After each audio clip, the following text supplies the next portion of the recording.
Chaque année, à l'approche de Noël, des voix s'élèvent pour contester la date traditionnelle de la naissance de Jésus. Plusieurs n'hésitent pas à affirmer qu'elle manque de fondement historique. Pourtant, la célébration du 25 décembre ne découle ni d'un choix aléatoire, mais repose sur des preuves solides ainsi que sur des témoignages anciens. Certains documents, tels les constitutions apostoliques datant des premiers siècles du christianisme, fournissent des détails intéressants à propos de la célébration de Noël. Dans la section 13 du 5e livre des Constitutions, on trouve la recommandation suivante. Mes frères, observez les jours de fête, et en premier lieu celui de la Nativité, que vous devez célébrer le 25e jour du 9e mois. Après cette fête, vous donnerez la plus grande solennité au jour de l'Épiphanie, dans lequel le Seigneur nous a manifesté sa divinité. Or cette fête doit avoir lieu le 6e jour du 10e mois. Le 9e mois de l'année religieuse chez les Juifs correspond au mois de novembre-décembre dans notre calendrier grégorien actuel. Ce témoignage souligne la continuité et l'importance de cette date dans l'histoire du christianisme. Les constitutions apostoliques ne sont pas la seule source ancienne attestant de la célébration de la naissance de Jésus à cette époque de l'année. Dans son homélie de Noël, en 386, saint Jean Chrysostome rappelle que les anciens registres conservés dans les archives de Rome indiquent l'époque exacte du dénombrement ordonné par César Auguste au moment de la naissance de Jésus. Il rappelle à ses auditeurs que nous avons reçu la fête de Noël de ceux qui sont parfaitement instruits de ce fait, et il précise que ce sont les habitants de Rome eux-mêmes qui, célébrant la fête depuis longtemps et d'après une longue tradition, nous ont transmis cette connaissance.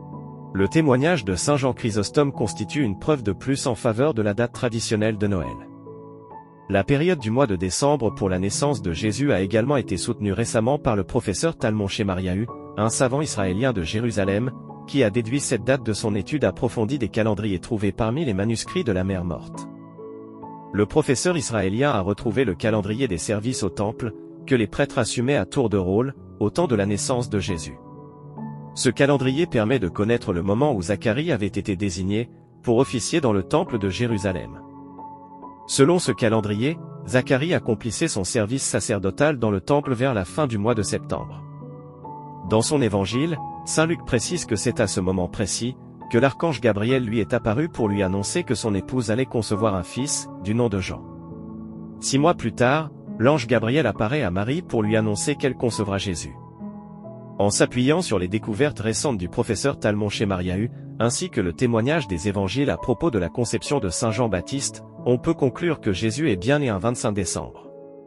En décembre 2016, la chercheuse privée Henriette Horowitz a publié un ouvrage, qui s'appuie sur les découvertes du professeur Talmon Shemariahu. Dans son livre, elle prouve par une démonstration magistrale, que la date du 25 décembre correspond précisément au jour de la naissance de Jésus, il y a plus de 2000 ans. Dans le cadre de ses recherches, Henriette Horowitz a contacté de nombreux spécialistes. L'auteur s'appuie sur les écrits bibliques et historiques, ainsi que sur les données astronomiques de la NASA, pour démontrer que l'Église n'a rien laissé au hasard. Son analyse approfondie est le fruit de plus de 40 ans de recherches minutieuses. En explorant les témoignages anciens et les découvertes archéologiques récentes, nous redécouvrons la profondeur historique et spirituelle de la célébration de Noël. Les récits de saint Jean Chrysostome, les constitutions apostoliques, et les travaux du professeur Talmon Shemariahu convergent pour confirmer que Jésus est bien né un 25 décembre.